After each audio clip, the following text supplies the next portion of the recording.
Welcome to Daily 5 for Wednesday, May 31st, 2023.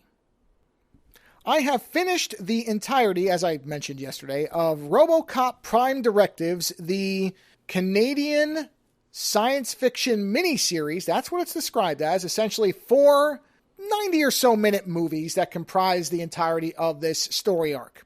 And that's just if you listened yesterday, then you already know what this is, but it is meant as a direct continuation off of the first Robocop film, ignoring all the sequels, other television shows, cartoon shows, everything that came after the first film. So basically, the intent is that you go from the first movie straight to this.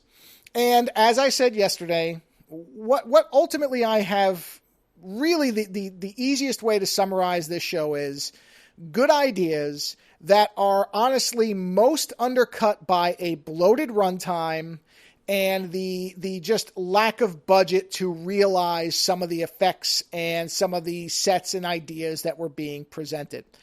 And also, I would say for the final part, which is called Crash and Burn, ironically, although I shouldn't say it like that, I'm not sorry I watched this series. I don't think this series is awful.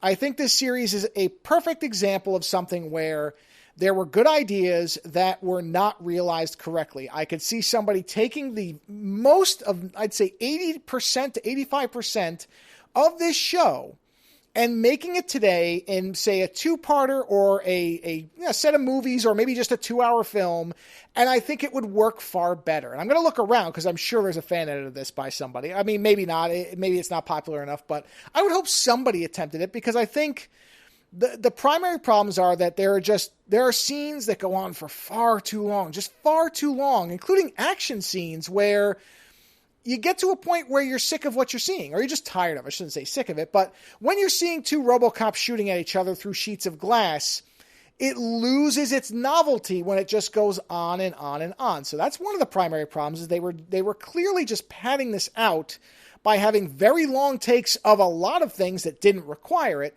And the other is the budgetary limitations. And those budgetary limitations don't necessarily mean that everything looks cheap, although some stuff does. But the Robocop suits look good. I have to say, the Robocop suits, when in motion, actually look pretty good for the most part. But the budget could have, if they had made this thing, let's say, half its length, and taken the budget and put it into better sets or better locations, I think it would have gone a long way. I mean, there's an effect, and I'll talk about it on Friday because I can't talk about it in 5 minutes anyway. There's an effect that's done towards the end of the final film or final episode where people are being digitized and it looks terrible. It's not necessarily a bad idea, although I'm not really sure I understand what the point of it is from the person who's pixelating people or whatever, releasing a virus that's digitizing people. I'm still not clear on the reason for what he's doing necessarily or what it's actually doing to people. But regardless, you don't really care if the effect is good and the effect is not good. It just looks silly.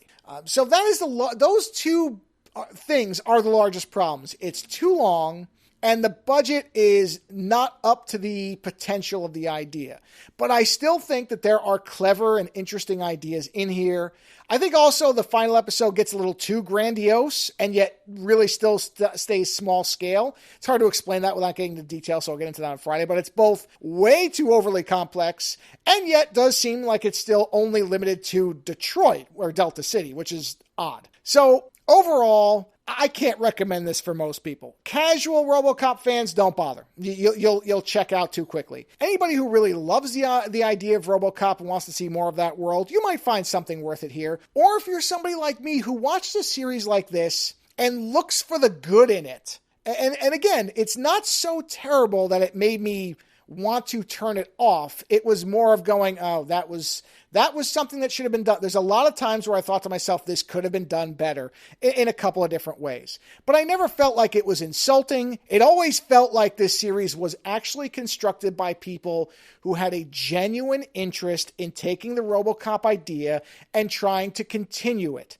And I'm really not going to fault a series that has honest intentions and just can't execute them properly. That's more of a shame as opposed to something that I would actually condemn.